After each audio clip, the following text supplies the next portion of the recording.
नमस्कार मित्रांनो, एल-पी-जी गॅस सिलेंडरची चिंता आता सोडा. बुकिंग नंतर फक्त 60 तासात घरपोच गॅस येणार. 40 देशांकडून पुरवठा सुरू झालेला आहे. काय आहे हा गॅसची बातमी आपण सविस्तर आणि थोडक्यात या चॅनलवरती बघणार आहोत. चला तर मग मी सचिन नाईक आणि तुम्ही बघत आहात आपली राजनीती चॅनल. इराण आणि इस्रायल यांच्यातील वाढत्या तणाव आणि जागतिक अनिश्चिततेच्या पार्श्वभूमीवर भारत इंधन टंचाई निर्माण होईल की काय अशी भीती व्यक्त केली जात आहेत. मात्र केंद्र सरकारने ही भीती फेटाळून लावली आहे. तसंच देशातील कच्च्या तेलाचा आणि एल-पी-जीचा पुरवठा पूर्णपणे सुरक्षित आणि नियंत्रणात असल्याचं स्पष्ट केलं आहे. स्टेट ऑफ होर्मुझमधील तणावाचा भारतावर किमान परिणाम व्हावा यासाठी रणनीती आखण्यात आली असून देशांतर्गत एजन्सी आणि पीएनजीचा पुरवठा पूर्णपणे नियंत्रणात आहेत. पेट्रोलियम मंत्रालयाच्या संयुक्त सचिव सुजाता शर्मा यांनी बुधवारी एका पत्रकार परिषदेत ही माहिती दिली आहे.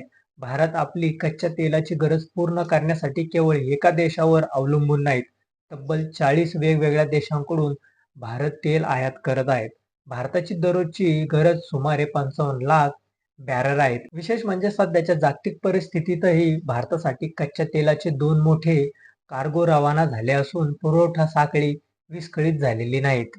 सहसा जागतिक तेल व्यापार स्टेट ऑफ होर्मुझ या मार्गावरून होतो, जो सध्या युद्धाच्या छायाखाली आहे. मात्र भारताने जबरदस्ती म्हणून आपले मार्ग बदलले आहेत. सध्या भारताचे 70% कच्चे तेल या मार्गाव्यतिरिक्त इतर मार्गाने येत आहेत. त्यामुळे प्रादेशिक तणावाचा भारताच्या ऊर्जा सुरक्षेवर कोणताही विपरीत परिणाम होणार नाहीत. घरगुती गॅस ग्राहकांसाठी दिलासादायक बातमी आहेत.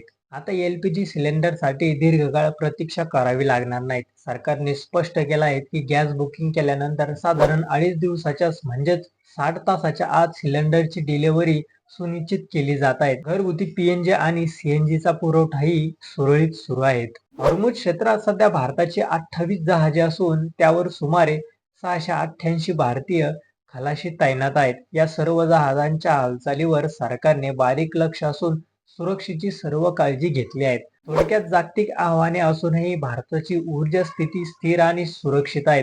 त्यामुळे नागरिकांनी घाबरून जाऊ नयेत असं आव्हान सुद्धा सरकारने नागरिकांना केलं आहे. तर तुम्हाला काय वाटतं याबद्दल हे आमच्या चॅनलच्या कमेंट बॉक्समध्ये नक्की कळवा आणि व्हिडिओ आवडला असेल तर चॅनलला लाईक आणि सबस्क्राईब करा. धन्यवाद.